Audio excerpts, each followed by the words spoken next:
دی ہے ہمارے ملک میں ملک کے اندر موجود لوگوں کی مدد سے حکومتیں تبدیل کی جاتی رہی. سمجھ گئے؟ اپنے لوگوں کی مدد سے حکومتوں کو تبدیل کیا. بھٹو، ذوالفقار علی بھٹو، اس نے جب ملک کو آزاد فارن پالیسی دینے کی کوشش کی.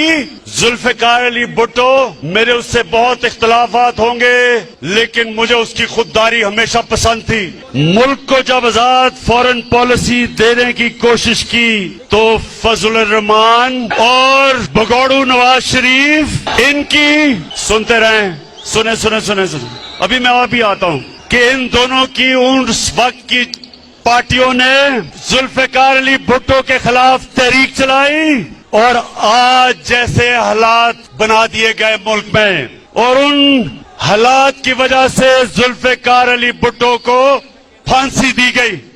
آج اسی بھٹو کے دماغ آصف زرداری سب سے بڑی بیماری اور اس کا نواسا کم پہ ٹانگ رہی ہیں. دونوں کرسی کی لالچ میں اپنے نانا کی قربانی کو بلا کر اس کے قاتلوں کے ساتھ بیٹھے ہوئے ہیں اور ان کی وکالت کر رہے ہیں. شرم نہیں آتی کہ سیاست تو کرنی ہے نانا کے اوپر، اور جن لوگوں نے اس کو پھانسی دلوائی تھی اپنی کرسی کی خاطر ان کے ساتھ گھسے ہوئے ہیں دونوں اندر. آج پھر ملک کو انہی حالات کے سامنے رکھ دیا گیا.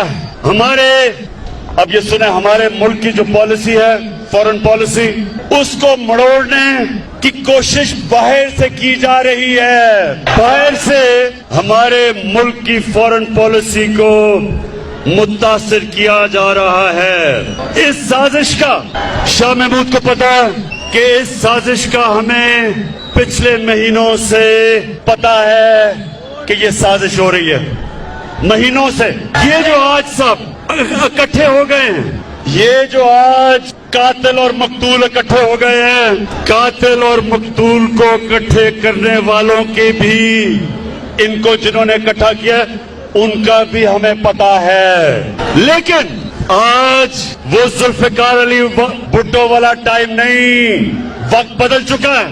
تو پاکستانی قوم بیدار ہے. ہم کسی کی غلامی قبول نہیں کریں گے. ہم سب سے دوستی کریں گے، غلامی نہیں کریں گے. اب یہ سنیں، ہمارے ملک میں باہر سے پیسے کی مدد سے حکومت تبدیل کرنے کی کوشش کی جا رہی ہے. پیسہ باہر سے ہے. لوگ ہمارے استعمال ہو رہے ہیں، زیادہ تر انجانے میں، لیکن کچھ جان بوجھ کے یہ پیسہ استعمال کر رہے ہیں ہمارے خلاف، اور وہ میں ابھی آگے بتاتا ہوں. پاکستانی قوم نے، نوجوانوں، پاکستانی قوم نے یہ فیصلہ کرنا ہے کہ وہ باہر کے اربوں روپے لے کے حکومت کے خلاف سازش کرنے والے غلاموں کو کامیاب ہونے دیں گے. میں یہی اس لیے آپ کو آج بلایا تھا میرے پاکستانیوں. میں نے آپ کو بلایا اس لیے تھا، جو ایک ڈیموکریٹ ہوتا ہے وہ عوام کے پاس جاتا ہے، وہ کسی کے پاس چھکتا نہیں، ہاتھ نہیں پھیلاتا. ہمیں پتا ہے کہ کن کن جگہوں سے باہر سے ہم پہ دباؤ ڈالنے کی کوشش کی جا رہی ہے. لیکن ہمارے ملک کی مفاد میں لکھ کر ہم کہہ رہے ہیں کہ ہمارے ملک کی مفاد میں، لیکن لکھ کے ہمیں دھمکی دی گئی ہے.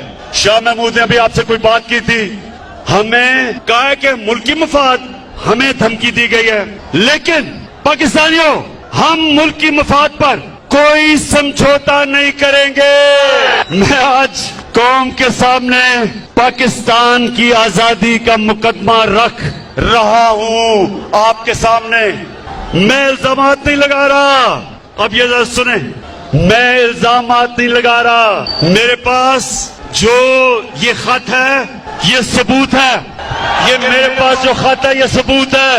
اور میں آج یہ سب کے سامنے کہنا چاہتا ہوں کہ کوئی بھی شک کر رہا ہے نا اس میرے خط کے اوپر، کوئی بھی شک کر رہا ہے، میں ان کو دعوت دوں گا آف دا ریکارڈ بات کریں گے. لیکن میں آپ کو خود دیکھ سکیں گے کہ یہ میں کس قسم کی بات کر رہا ہوں.